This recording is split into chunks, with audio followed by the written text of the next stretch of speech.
Hi, and welcome to another episode of the Profit Minds podcast. My name is Dr. Stephen Kirch, and I'm the creator of the Profit Minds Growth System, a unique blend of profit growth, productivity acceleration, and using business process for scale. Every episode, I interview entrepreneurs and small business owners from around the world with a unique story to tell. You can find this show on YouTube, LinkedIn, Apple and Google Podcasts, Stitcher, Spotify, and more. Today, my guest is Brett Trembly of Get Staffed Up, and we're going to talk about offshore hiring, which used to be used only by large companies, but now smaller companies can satisfy their staffing needs and save money using these methods. Welcome, Brett. Steve, thank you for having me. I'm really excited to be here today. Yeah, so an interesting story that you have to tell, I know, is your journey from lawyer to founder of Get Staffed Up. Well, tell us that. Sure. So I actually still own a law firm, fairly decent sized law firm. I mean, not like a huge one or anything, but we have, depending on the month, right? There's been a lot of turnover in the lawyer world, but we have anywhere from 10 to 12 attorneys, business, law firm, commercial litigation. But a few years ago, I saw a need for an ability for other people and business owners to hiring is really hard right now in the United States, especially domestically. I mean, it's hard to find people who are willing to work post pandemic, right? It's hard to find people at decent wages, and it's hard to find people who will be dedicated and loyal. And we saw the need. Me and my now business partner saw the need to help businesses with this, but the solution was finding people not in the U.S., and that was be offshore, nearshore.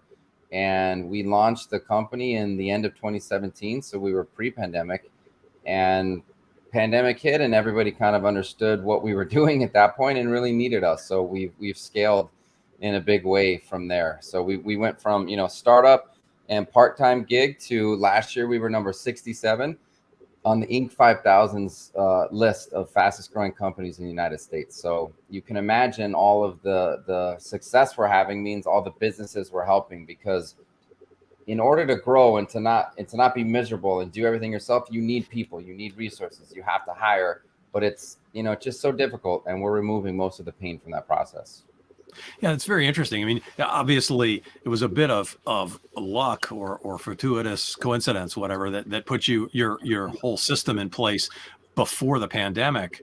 Yep. And now, and then for a couple of years, everybody did everything virtually, at least a year, right? We had to.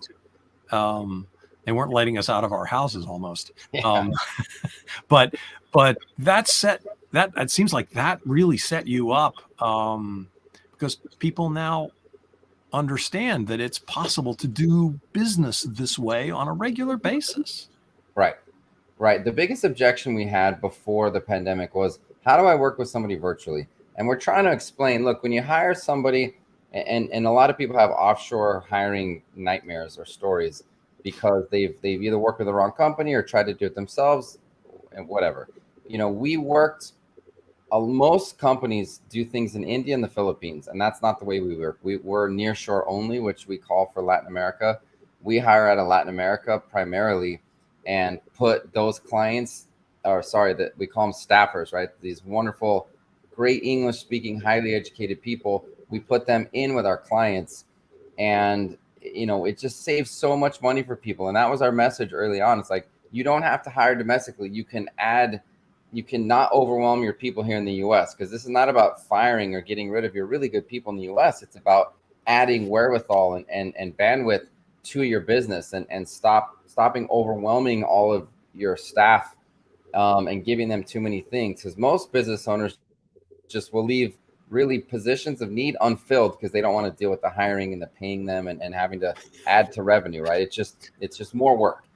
And so the message is, you can add more people to your business if you do it with offshore. And a lot of the objections that we got was, how do we work with people via Zoom? Like that's difficult. And we were having to walk people through that and say it's very similar, et cetera. And the pandemic hits, and suddenly everybody need someone online. And so, at first we thought, oh my gosh, our business is going to crumble. Nobody's going to go work. And then it was like just the opposite happened. It just absolutely blew up. Yeah. Again, timing is everything. Yeah. And yeah, I used to spend half of my day driving around in the car, going from coffee meeting to coffee meeting. And now even the local meetings, I don't necessarily have in person. We do it sometimes, right? And it's nice to do it in person, Yeah. but there's so much business that can be done, and it's so much, in some ways, so much more efficient to do it this way. Way more efficient. You just said that, Steve. Again, getting up in the morning, getting ready, going to have coffee, either being late for work or driving across town, just have a conversation with somebody. Now, in that amount of time, you could have 5 15-minute conversations if you wanted to every Monday morning to start your week. A coffee with Steve, right? You book 5 or 6 15-minute meetings, and you've caught up with as many people as you would have previously in an entire week. So yeah, there's still face-to-face interaction that needs to happen, and technically it's probably preferred, but I don't get exhausted by Zoom or video conferencing. I frankly like it, and it saves so much time, and it's more efficient, and I think it gives us a better work-life balance. Yeah. Oh, I definitely agree with that. The work-life balance, the ability to set your own schedule in a way that isn't determined by traffic. Yeah. So one of the things that you said, I'd be curious as to your thoughts, as you said, I don't get exhausted on Zoom. So is there something that you do that's a little bit different maybe than most people, or is it who you are and how you operate that makes it so that you don't get exhausted? Because I don't get exhausted either, but yeah, I'm sort of curious. I don't know. I saw a circulation the other day where somebody was really going off about, unless there's an exemption of, and upon further reflection and until further notice, we're going to go back to telephone calls. It's a company that does coaching. It's like, we're going to go back to telephone calls. So if you need us, or when our monthly, scheduled calls are, pre-pandemic, nobody did Zoom. And it was so confusing, the message. It's like, you get to see someone. For some reason, telephones have always exhausted me. I don't know if it's holding them up to my ear, even speakerphone. Like, you're looking elsewhere and you're thinking, and you can get distracted. And Zoom, you get to look right at the person you're speaking to. And so I don't know. Maybe it's a personal preference, but I certainly think it's easier to jump on Zoom than it is to place the phone call, wait for it to connect, all of those things. And if you're listening in to a conference call, right, it's just probably not as easy as if it's on Zoom and your computer and you can do other work if you're not one of the main participants. So I'm not sure I'm doing anything differently. I'll tell you a secret though, maybe not a secret, but a tip. If for the business owners listening to this podcast, we are running with the concept, and we actually teach about this. I do a speech on this. It's about office hours. And if you think back to if you went to college or if you went to graduate school, if not, you still get the concept. But imagine a teacher has 45 students. And if they did and this is such a rare example, when you can learn from a teacher or academia, I mean, really, really rare. But imagine if they tried to schedule via email a meeting with every student, every one of those 45 students. You send 15 emails back and forth before you finally agree on a time, and then you're confirming via email, and then you're showing up and you set aside 45 minutes and the meeting takes 5 minutes. So now you have all this wasted time.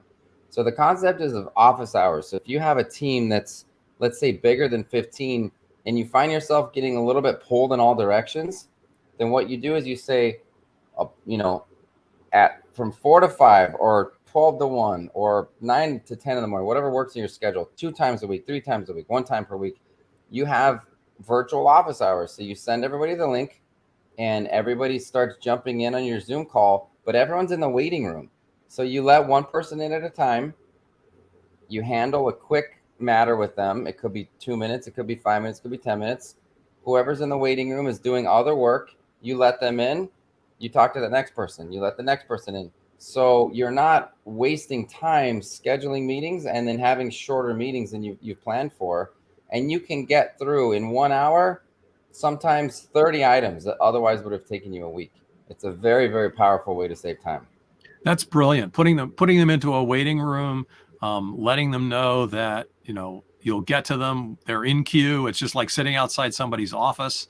Yeah. Yeah, I love that idea. Yep. I've thought about having, office hours for teams, right? And that just makes so much sense.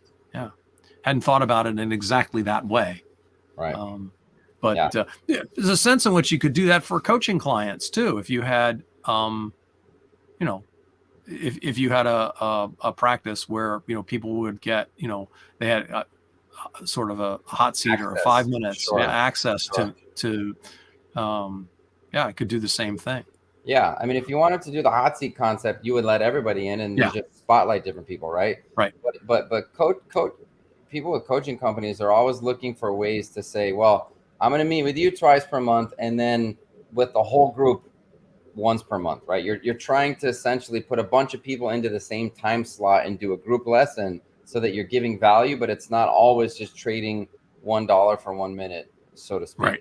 And office hours maybe you don't want to call them office hours, right? But you could say, my open link hours. So here's the link, join me at this time and I'll let you in order. And that can be very effective as well. Yeah. So another thing that you said, which I found intriguing, because I've been approached by a number of people saying, hey, hire a virtual assistant overseas. And that's almost always in the Philippines. And, I'm in California, and that's a 15-hour time zone difference. And it makes a challenge either for them or for me. And you said you work near shore, and you said Central South America. Is that the target? Yep, exactly. And so from a time zone perspective, at least here in the States, that's might be an hour or two, depending upon where. I guess it could be as much as 4, but yeah. No, it's usually an hour or two. So, I saw again. I'm in a lot of forums. I do a lot of productivity, how to increase efficiency. Our trademark hashtag is delegate your way to freedom. We're really trying to teach people how to have. If you don't have an assistant, you are an assistant, right? So every business owner needs to start there. You need to protect your time. Yeah, I've even seen people argue if anyone that works for you makes more than $50,000 per year domestically, they need a personal assistant to make them more efficient. But anyway, making sure that you're protecting your time is really paramount in terms of kickstarting your journey to not being overwhelmed with everything you're doing. Yeah, absolutely. So talk to me a little bit about delegation. What when you say delegate your way to freedom? Do you have a process that you recommend people follow when they delegate things? Yeah, I would say we have tips, we have suggestions, because everyone's different. Everybody works differently, and everyone has a different business with different systems. And we're certainly not a coaching team. We don't come in and again, we're not charging you for all of the here's how you run your business. That's not what we do. We work with a lot of people in the industry that are coaches, because we're helping their clients find really good people, which makes them look good and then helps their business continue to grow. But one of the tricks that I've discussed a lot and given people, I think, pretty good feedback on is you can create a list of tasks and put those into 4 buckets: $10 an hour tasks, $100 an hour tasks, $1,000 an hour tasks, and $10,000 an hour tasks. 10,000 would be something extreme like speaking at a conference, right? But still, however you can spend your time, put them in those 4 buckets. And you can get help online if you're not sure what all the tasks are. And if you don't know what you're doing or how you're spending your time, that's the first problem. That's really where you need to start, is spend 3 days and track everything you do. Because most of us have no idea how much time we waste on email or on answering phone calls, doing emails, which can really get professional services business owners in a lot of trouble with their time. So track everything you do, take all those tasks, add to them all the things you want to do, put them in the 4 buckets. And your job is to just immediately get rid of anything you're doing that's even remotely touching the $10 an hour bucket. Like, just get rid of it, because you are hurting yourself and your business and someone you're not hiring. If you're being honest with yourself, you're not saving money by doing those things yourself. You are flat out losing a ton of money by doing those things yourself. So get a personal assistant, delegate all those things. And then over time, start moving yourself up the ladder. Start getting rid of the 100, more 100, and start doing $1,000 an hour tasks. And you'll just start finding yourself happier and more profitable. And it's not about doing more. This is what's beautiful about it. It's about doing less. You're just getting rid of things. You're delegating, and you're freeing up more of your time to do the things that you're really good at and that bring in more revenue and more profit for your business. Yeah, that's brilliant. I like the yes. Take a look at your time, track your time. There's a bunch of tools available online that will help you figure out where you're spending your time. And if you're spending your time doing $10 an hour tasks, even if it's, and this is the argument I hear all the time from my clients, but nobody will do it as well as I could. Yeah. But if it's only worth $10 an hour, if they do 80% of the as well as you, again, Pareto's principle. Pareto was brilliant, wasn't he? Brilliant. That if they only do it 80%, that's good enough. It's only worth $10. Yep. Right? If you were doing that with $1,000 an hour task, that would be different. Mm-hmm. You can even argue the $100 an hour tasks, right? Oh, and easy. if somebody only gets it 80% right. It's not it's not 100% perfect. And oh, by the way, you don't want them spending that extra 80% getting the last 20% right. That's not worth it either. Yeah. Yeah. When you get into the $100,000 and $1,000 an hour tasks, if you hire someone to do it for you and they don't do it as well as you, you may not make as much money, right, pound for pound, than if you did it yourself. But you're making a ton more than if you did it yourself at an opportunity cost to doing something else more valuable. Exactly. Right? Like you're making 80% more there. The $10 an hour task, you're just losing money. Like you're flushing money down the toilet, flat out. Absolutely correct. Yeah. So another topic. Talk a little bit about the culture of a company when you have people that are so distributed and come from different cultures than yours, right? And we're talking about Central and South America. Those are different cultures, and they have vibrant cultures, which are different from what we have here in the States. And so how do you integrate two groups of people from cultures like that? Well, let me. Yeah, I love this question. I'll handle it a few different ways. First of all, traditions are of course different, and even within the United States, right? State to state and county to county and all those things. So yes, there are differences. However, popular culturally speaking, you would be amazed when we do our team events, and we do really fun team events once per quarter for Get Staffed Up. So we have 191 employees, and every one of that's just internal. That's not all the as we call them, again, staffers that are placed with our clients. You would be amazed when we're playing games online at the knowledge, right? Like our music is their music, our movies, our television shows. So you're playing, Jeopardy or Taboo or whatever these fun things, escape rooms and all the things you can do, which is the other part of the question, right? How do you maintain a vibrant culture? You have meetings, you include everyone online, you ask people how they're doing, you invite them to office hours, you have departmental meetings that happen on Zoom. You have check-ins every day. You have these virtual parties. You have happy hours. There's so many ways to create a vibrant culture. We have almost a full C-suite now at our business. And again, we're only almost 5 years old. So I know I said 2017 earlier, so that would be just over 5 years old. However, we really didn't launch until July 4th of 2018. We like opened the doors in 2017, but we spent 6 to 8 months getting everything in order. So anyway, we got some wiggle room in there, but yeah, we're really a bigger company than I've certainly ever owned or worked in. But along the way, we've hired fractional VPs, like a fractional VP of HR, a fractional VP of marketing, US based. And two have said that this is the best. Get Staffed Up has the best company culture they've ever seen, in person or virtual, because we've embraced the core values, and we have quarterly conversations with our team based on the core values, and we promote based on our core values. We have a mission, And we designed everything in the company all geared towards the goal of a specific growth number. And so you can have a very vibrant culture when it's virtual. It's kind of an excuse I think people make up in their minds. So yeah. And in terms of the custom traditions, again, we're not out of the Philippines like 99% of the people we do. So you would just be amazed at the similarities that you probably have underestimated when you're talking about Latin America.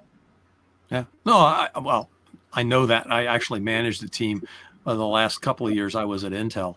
I managed a team that was half in Santa Clara and the other half in San Jose, Costa Rica.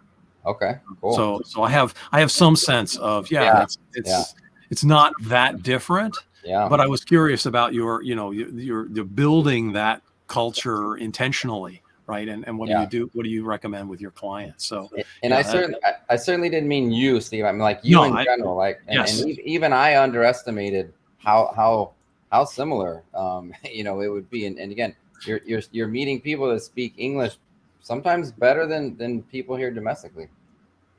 Yeah. So, I also understand you have a book coming out. Yes. You want to talk a little bit about that? Sure, I'd love to. It's by the time this airs, it'll be live. So what we've actually done is we've created a landing page for anybody who is a listener of you, Steve. It's getstaffedup.com/profitminds. So if you go to getstaffedup/profitminds, there's a link there and you can buy the book. It's called 24 Months to Freedom. In fact, if you don't want to buy it, we give away the first 3 chapters for free. So it's downloadable. And that's just an offer, for you and for your listeners. And you would see our website. Of course, the landing page has, if you would like more information about how to work with us, just fill in this. And it also has a discount in monetary discount for working for us. Our website does focus on lawyers and law firms. And one of the things I truly believe in is that niches bring riches. And a lot of people won't embrace that aspect because they think, oh, I'm losing all the other things. But where it really matters, Steve, is in marketing. Because when you try to be all things to all people, what podcasts do you go on? What magazines are you in? What events do you speak at? What message do you have? And then when you drive people to your webpage, what are they reading? Does it make sense? So we advertise and market towards lawyers and law firms because me and my co-founder are both lawyers. But we've got 10 to 20% of our client base is non-lawyers. So just in case, your listeners are going there, I don't want them to get confused. The book itself is written towards the 7 positions that a law firm owner would need to hire to really jumpstart their firm and reach that, not pure freedom, right? Not 24 months and they're taking vacations every other week and they're done growing their business. But just wait a minute. I don't want the book. Never mind. Well, I don't have that answer for you, right? And if someone does, then I'd argue they're not being very honest with you. But as we know, it's a process and you're never done growing and recruiting a team. You can never just set something on autopilot. That's really one of my problems with the 4-hour work week is you can't just step away. You need people. But those kind of virtual assistants that are good for e-commerce, those are just button pushers and processors. And yeah, you can hire somebody for really cheap out of a Far East country for that. But what we deal with is dynamic, educated, thoughtful, hardworking people that work really hard in your business and that are going to be every bit as valuable and sometimes better, a lot of times better than the people that you would hire here domestically. And the book 24 Months of Freedom walks you through, if you're a service-based, business owner, especially the positions you need to hire and when and what it should do for you and your revenue. So I really, we'll come out with a second version within the next few years that applies not only to lawyers and law firms, but to other, specifically sort of verticals. But for now, it is geared towards law firms. And but I really think the message resonates. For example, somebody that I asked to read it to give me feedback a few months ago, they hired 3 of the positions that I recommend in the book. And I'm not making this up. It's public record out there now. It's on another podcast. They had a record sales month and took a vacation with complete unavailability for themselves for the first time in 10 years, all because they made 3 of the hires that we suggested in the book. So pretty cool when you get that kind of feedback. Wow. Yeah, that's really great. So if somebody wants to get in touch with you, what's the best way to do that? Yeah, well, I'm all over LinkedIn, Brett Trembly. You can find me on LinkedIn. I know, Steve, you're there a lot. Or you can go to getstaffedup.com, and fill out the contact us now. That's a good way to get in touch with us. Great. Yeah, and that concludes our show. So thanks to our guest, Brett Trembly of Get Staffed Up. I hope you learned something about offshore hiring. I know I did. This is Dr. Stephen Kirch of Profit Minds. Make sure you catch us again next time on YouTube, LinkedIn, Apple and Google Podcasts, Stitcher, Spotify, and more. Of course, I'd appreciate a good review on any of those platforms. Thanks again for joining us.